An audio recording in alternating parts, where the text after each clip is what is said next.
My family drove 2.5 hours to our lake cabin for a surprise, and the surprise was me finding out I'd been left behind to water the tomatoes. They didn't even bother to lock the door on their way out. Not the front door, that one was fine. I mean the family group chat, the one where they'd spent 4 months planning a trip I was paying for on land I partly owned that I was never invited to. They just forgot I still had the password. By the time I found the note on the kitchen counter, the one that called me sweetie and told me to water the tomatoes, I already knew 3 things they didn't. I knew exactly where they'd gone. I knew exactly what they were really doing up there. And I knew one detail about that property that was about to turn their perfect long weekend into the worst 48 hours of my family's life. They thought they'd left the maid behind. They'd left the landlord. Stay with me to the end because one voicemail, 3 words long, is going to break your heart. And the woman who left it? That one's on her. Not me. I'm Marianne Cole. I'm 36. And this is how I found out exactly what my family thought I was worth.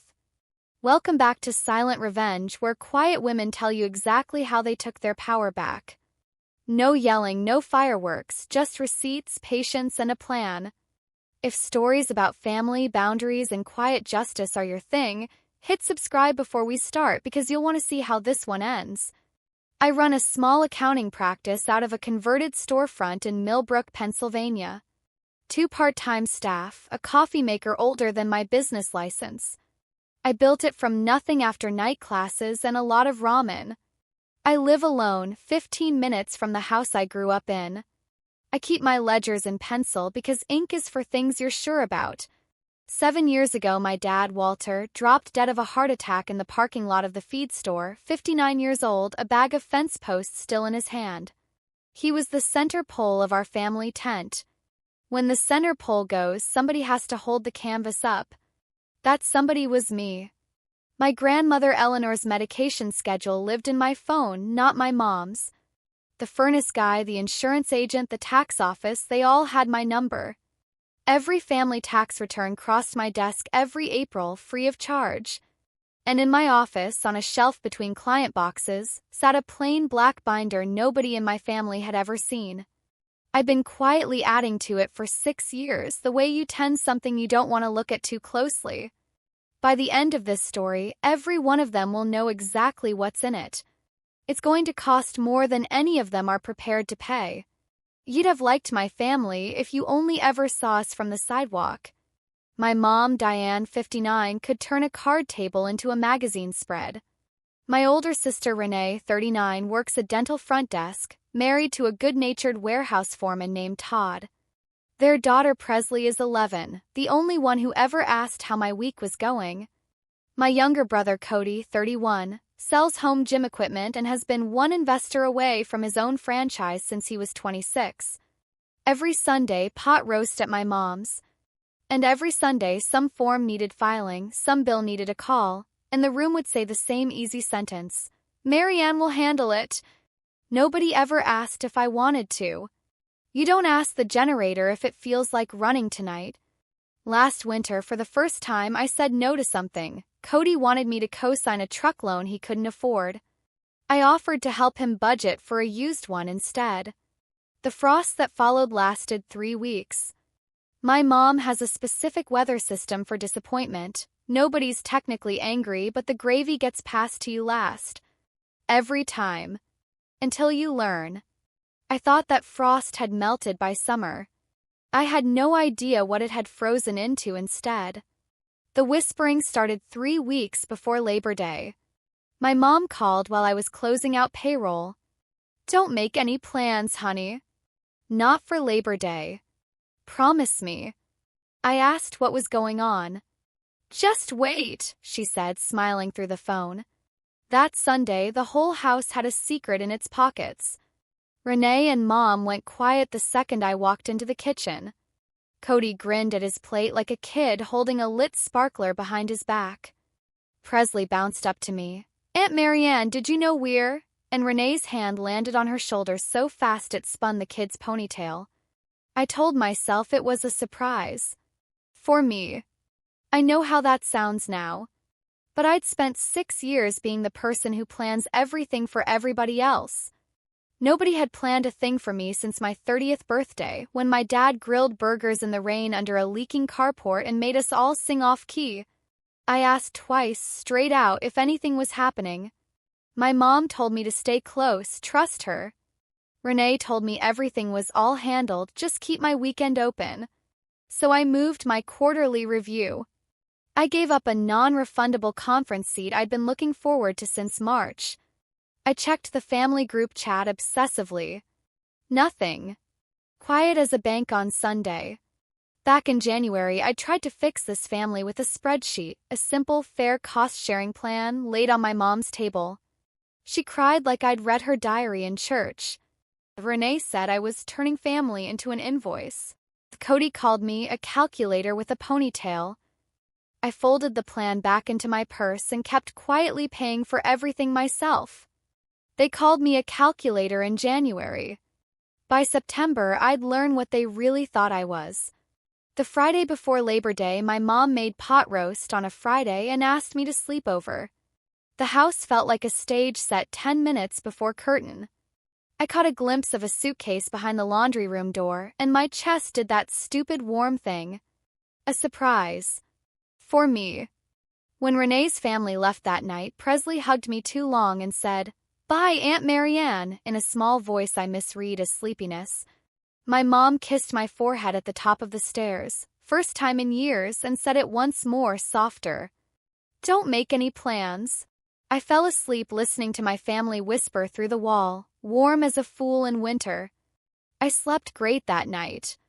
That's the part one still haven't forgiven myself for. I woke at 7:40 to a house with no sound in it. No coffee maker. No shower. Just the refrigerator humming to itself, like it was the only thing left that remembered I existed. Both cars were gone. On the counter under the good salt shaker sat a note in my mom's round handwriting. "Grandma's pills, blue with breakfast, white at night. Trash Tuesday. Water the tomatoes, they're fussy. Back Monday evening. Thanks, sweetie. No sorry. No destination. Not even my name. Just sweetie, the word you use for a waitress or a dog you're fond of." I stood there and the room did a slow tilt because I finally understood the last 3 weeks. Don't make any plans wasn't because something was planned for me. It was because I was the plan. The house sitter. Pill counter. The tomato waterer. The staff doesn't get a warning when the family goes on vacation. The staff gets a list. I called my mom, straight to voicemail. I set the phone down, made coffee, and drank it slowly while somewhere north of me my family was laughing down a highway. By noon, I found out exactly where, from Renee's Instagram story. A dock. Blue water. Cody mid-cannonball. My mom in a floppy sun hat, laughing with her whole face, a laugh I hadn't heard since before my dad died. Silver Pine Lake. My dad's cabin. 2.5 hours north. The one place I hadn't been invited to. And across the last frame in Renee's happy announcement cursive, "Best trip ever when she's not around. LOLs." I read it 4 times, waiting for a scream that never came. What came instead was a stillness, cold and wide like a lake freezing over in one night. I didn't comment. Didn't text. I washed my coffee cup, dried it, and picked up the watering can for the tomatoes, then stopped halfway to the porch, set the full can down on the rail, and left it there. Every machine has an off switch. Mine had just been found. Here's what my family forgot when they drove off. They left me alone with every device, calendar, and account this family runs on. I didn't call demanding explanations. I didn't cry into leftover pot roast. Rage is a payday loan, feels like money, costs you triple by Tuesday. I showered, changed, and drove to my grandmother Eleanor's house on Larkspur Street, because she'd been left behind too. 84, sharper than the rest of us combined, and apparently too much trouble to bring along. She opened the door, looked at my face for 1 second, and said, "Well, you'd best come in and crack some eggs." We ate off her plates with the painted blue windmills, and neither of us said the word cabin for a full hour. There was a strange peace in sitting with the only person in this family who'd never once handed me a list. If you've ever been the one holding everything together, still the last person anybody thinks to invite, tell me where you're watching from tonight. I read every comment. And stay with me because what I found on my grandmother's tablet 2 hours later changed everything. Eleanor taught 4th grade for 32 years. She can smell a lie before it's dressed. She told me what she knew, which was almost nothing, and that was the whole point. They took the boat keys, she said, stirring her coffee. Funny, nobody ever asks who's been keeping the lights on. Then, stranger, your daddy did one smart thing about that cabin before he passed. Ask me when you're ready. I said I was ready now. She shook her head. No, honey. You're angry now.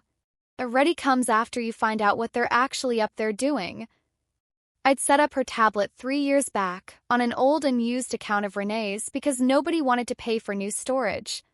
I still maintained it every month. That afternoon, clearing her lock screen, I saw a calendar notification. Property walkthrough, Marcus Feld, 11 a.m. Labor Day. Marcus Feld. His face is on the biggest realty billboard in 3 counties. A realtor. At our cabin. Labor Day morning. My whole family gathered, grandmother safely parked 2.5 hours away, and the one person who reads every document conveniently left behind to water tomatoes. I opened the messaging app, a device I administered, signed into an account its owner had abandoned, syncing conversations nobody had muted. Atop sat a group chat I'd never been added to, Lake Crew, created in May, while I was already 3 weeks into doing their taxes for free. 3 months of planning with the precision of a wedding. Who's bringing kayaks? My mom, telling Renee to pick the exact week I do quarterly filings, so she won't push to come. And then from June, Presley texting from Renee's phone. Is Aunt Marianne coming? She loves the lake. My mom's reply, timestamped 9:41 on a random Tuesday. Not this one, sweetie. She'll do the math out loud. That was my crime. Dated plainly in my own mother's handwriting. I kept scrolling and found the spreadsheet pinned above the kayak logistics, a budget template I'd built 2 winters ago for my mom, now repurposed to plan the weekend I'd been deleted from. One line item, MF lunch, Diane. They were buying the realtor a sandwich with my spreadsheet. The chat spelled out the rest. Sunday night, family meeting, everyone on the same page before Marcus comes. The words listing price appeared. Before the fall market cools appeared. Cody in July. Deposit deadline Friday after Labor Day. 55 grand holds my territory. My mom in August. The cabin does nothing but cost this family money. Your dad would want it working for us. And the final message 10 days before they left. Don't tell Marianne till it's done. You know how she gets. I sat in that recliner and understood the whole architecture at once. They weren't just spending a weekend without me. They were voting on selling the last thing my dad ever built with his hands. And I wasn't on the ballot. I was on the chore list. I drove home as the light went gold, took the binder off the shelf, and for the first time in 6 years read it start to finish like a stranger would. Property taxes, $3,700 a year, 6 years running, paid by me, $22,200. Homeowner's insurance, $1,580 a year, same 6 years, auto-paid from my business account, $9,480. The septic failure, $6,900, me on the phone with the contractor at 6 a.m. The roof after the ice storm, $4,400. The dock Cody cannonballs off, $2,100 to rebuild. The furnace, plowing, winterizing, the chimney, the plumber, another $13,820, nickel by nickel, 6 winters deep. I added it twice because the first time I didn't believe it. The bottom in my own pencil, $58,900. The cabin does nothing but cost money, my mom had written. She was almost right. Just never once cost her any. I heard her voice from 2 weeks of phone calls, sweet as pie filling. Don't make any plans, and I looked at 6 years of invisible labor lying open on my table and I made one. The next morning, back at Eleanor's, I told her I was ready. She nodded like I'd finally turned in overdue homework. 9 years ago, 2 years before he died, my dad had a health scare. Chest pains, a stent, a week in a hospital bed thinking about after. When he came home, he refinanced the cabin to fix the foundation, and on a gray Thursday that October, drove to the county recorder's office and had the deed redone. Joint ownership. His name and mine.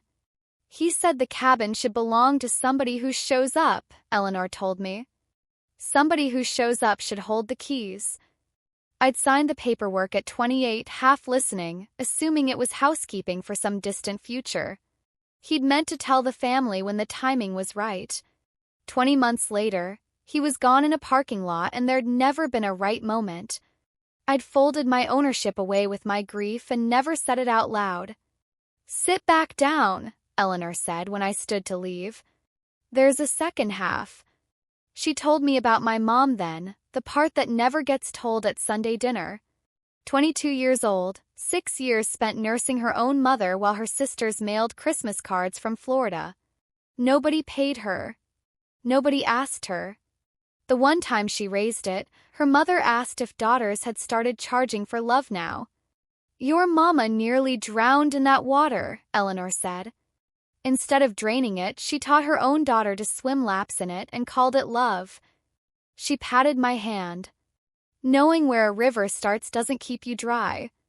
Understanding my mom didn't change my next move by a single inch.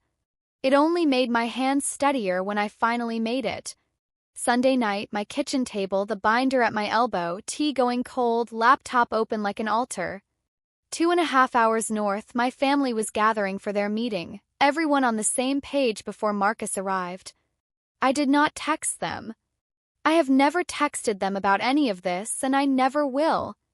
If that sounds cold, read the note on that counter again and tell me which of us went cold first.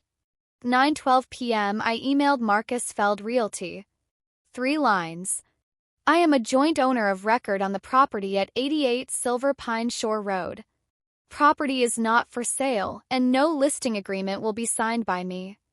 I'd suggest your office verify title before Monday's appointment. I hit send. The whoosh was the loudest thing that had happened in my apartment all weekend. The invisible daughter died right there between one email and a cup of cold tea. Labor Day morning, I lived my own life. I took Eleanor to the farmer's market. We bought too much corn. 10:58 on a bench outside the library, I turned my ringer off and set my phone face down on my knee. At 11:04, the screen lit up for the first time. I didn't touch it. 11:04, Mom. 11:06, Mom. 11:10, 11:14, 11:18, Cody 3 times like a man kicking a vending machine. 11:20, Renee. 11:21, a voicemail. 11:40, Todd, who has never once called me in his life. By noon, my phone looked like a slot machine that had jammed on payout. I drove Eleanor home, fixed her sticky screen door. Labor Day is for labor. The only messages I opened were from Presley, texting from her mom's phone. "Aunt Marianne, why is everyone yelling?" 20 minutes later, the realtor guy left after like 10 minutes. He didn't even get to the dock. Then, Grandma keeps saying a number and putting her hand over her mouth. And at 4:30, the one that told the whole story in 3 words. Mom deleted her story. Not an apology. Not a call. Just erase the evidence. By midnight, my missed calls read 58 from 5 numbers. Not one voicemail had said the only word that mattered. Tuesday morning, I listened to the voicemails the way I review a client's shoebox of receipts. Chronologically. Pencil in hand. Cody, 11:21, shouting over lake wind. "What did you do?" Marcus walked. "You sabotaged me." No question about whether it was true, straight to the wound. Renee, 1:15, bank teller voice cracking. "There's been a misunderstanding and Mom says there are records. Just call me." My aunt, syrup over gravel. "Whatever this is about, family works it out. Also, is it true about the taxes?" Then my mom. 3 voicemails across the day like the stages of a fever. Brisk and managerial at first. Quieter at dusk. You paid the septic, Marianne? The roof?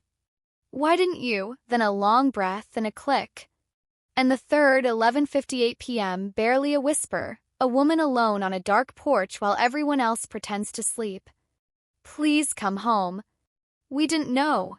I set my pencil down. You knew enough to whisper, I told my empty kitchen. 58 calls in one day from a family that couldn't dial my number once all summer to say pack a bag. If someone in your life only calls when the lights go out, tell me in the comments. I read every one.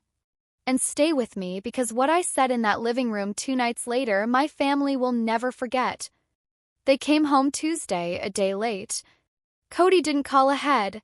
He shouldered through my office door at 12:40, sunburned and furious. You knew. You let us drive into a wall. You planned for 4 months, I said, folding my hands. I sent one email. He said I'd always thought I was better than everybody. That this was exactly why nobody wanted me there. Then, family money is family money, Marianne.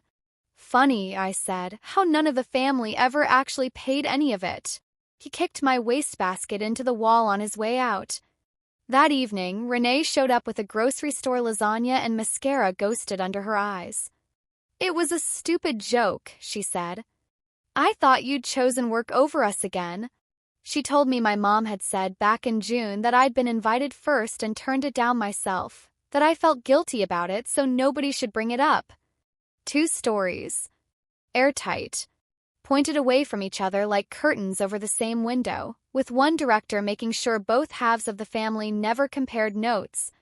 Even the caption had been farmed. Renee aimed it at a sister she genuinely believed had snubbed the family. My mom hadn't just hidden a trip from me. She'd hidden me from my family. I declined every summons to straighten this out on my mom's terms. Instead, I sent one text to the regular group chat. Wednesday, 7 p.m., Mom's living room. Everyone. I'll bring the paperwork. 6 minutes of typing dots. Then from Cody, okay. I spent the afternoon at the copier. 5 sets, collated, 6 years of receipts reproduced in black and white. I stopped at Eleanor's. She muted the TV. I'll sit in the armchair, she said. You'll stand. Then, over her glasses, go get your inheritance, honey. Not the cabin. The other thing. I got to my mom's at exactly 7 o'clock. Lemon bars on the good plate, lamps on their most forgiving setting, my dad's photo watching from the mantel. Cody by the window, jaw set. Renee and Todd on the love seat like people at a deposition. Eleanor in the armchair, magnificent. My mom perched on the sofa's edge, composed. Marianne, she began in her soup-returning voice. Before anything else. I raised one hand. The sentence died. I set the binder on the coffee table. My name is on the deed, I said. But that's not even the part you don't know yet. I read the record into evidence. Taxes. Insurance. The septic. The roof. The dock. The furnace. Page after page, nobody touched a lemon bar. I turned to the last sheet. $58,900. I set a photocopy in front of each of them. Mom was right about one thing, I said. I do the math out loud. My mom rose halfway off the sofa and I braced for the denial. That's not what came. I couldn't cover it, she said. Pension had been half what they needed. She'd refinance, then the card, then the equity line, moving numbers around every month like furniture. Your name was already on everything. It was so easy. You never asked for credit. You made it so easy. Then quieter. Nobody ever asked me either, you know. All those years with Grandma Dorothy. I just figured that's what daughters were for. In the armchair, Eleanor closed her eyes like she'd already known the diagnosis. That's the saddest sentence you've ever said to me, Mom, I said. And it's still not an apology. They pivoted at once like starlings changing direction. Renee first. The cabin cells, the first 59 comes off the top straight to me, fair and clean. Cody, 55, holds his territory till Friday. He'll pay it back in 3 years. It's not spending, it's seeding. Dad would get that. Then my mom crossed the carpet, sat on the arm of the sofa, and took my hand in both of hers. Sign it, sweetheart. Just this once and everything changes. You'd run it all, the money, the decisions, out in the open. You're the first call I make. You'd be the head of this family. All you have to do is sign. Everything I'd wanted since I was 30, offered at last, sincerely, in front of witnesses. They were offering me the family I'd already been paying for. All I had to do was keep paying. 10 days ago, I would have signed it. That's the part that still scares me. I slid my hand free the way you take your hand back from a sleeping child, and I found the register I used to tell a client their business is insolvent, low, kind, immovable. The cabin is not for sale, I said. Not this fall. Not to fund a deposit. Dad put 2 names on that deed and both are staying on it. Stays open to this whole family. What changes is this: the invisible payments end on the 30th. Everyone's share on paper, mine included. I'll draft it for free, the last free thing I do. To Cody, the answer on 55,000 is no. A dream you can't fund without selling your father's dock isn't a dream yet. It's a bill. To my mom, I don't want to run this family. I never did. I wanted to be in it.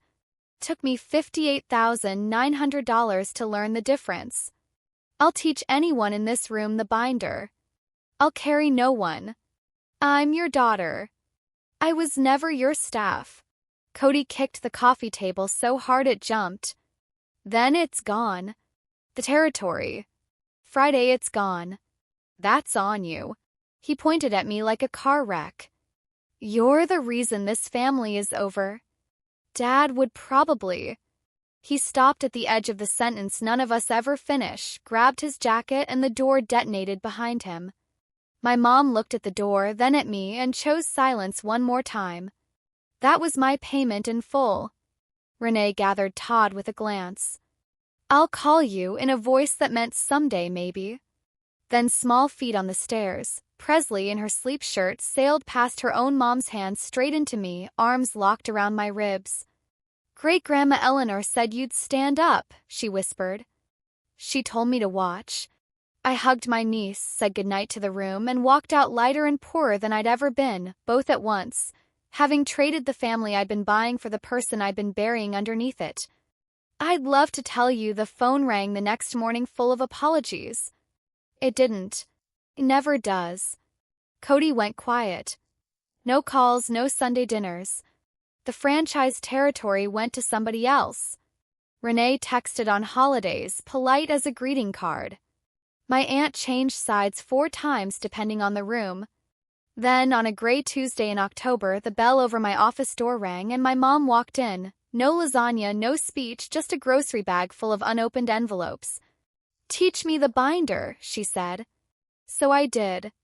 We started with how to read a tax bill. She cried once, quietly, over the home equity statement.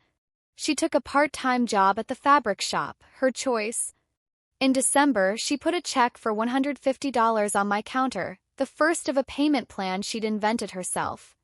Against $58,900, it was a raindrop in a quarry. I deposited it anyway because the point was never the amount.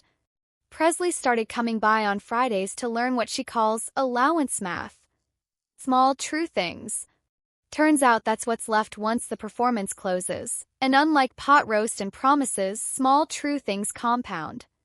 This past Labor Day, 1 year almost to the hour since I woke up to that silent house, I woke up at the cabin on Silver Pine Lake.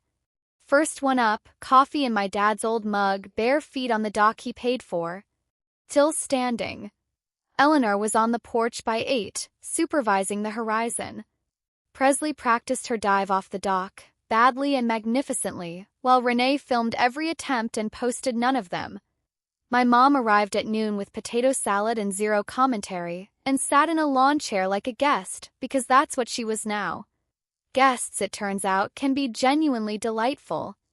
There's a cost-sharing agreement in a kitchen drawer with 4 signatures on it. Nobody whispers here anymore. Cody didn't come. His name is still on the agreement anyway. His share marked paid by owner 1 more year, because the door isn't locked to my brother. Just has visiting hours now. Like every honest door does. They told me over and over, don't make any plans. So I made one. If you keep just one line from tonight, let it be this: being needed is not the same thing as being loved.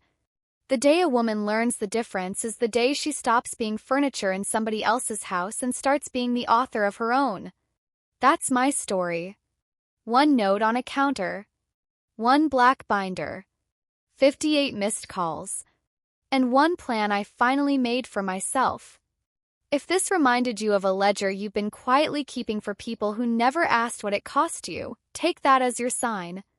Bring it into the daylight kindly but completely, and let the people who love you prove it with more than a guest list. If you know a woman who needs to hear this today, share this video with her. Drop a comment and tell me, what would you have done standing at that living room table? I read every single one. And if you haven't already, hit subscribe. Silent Revenge has a lot more stories like this one coming. I'll see you there.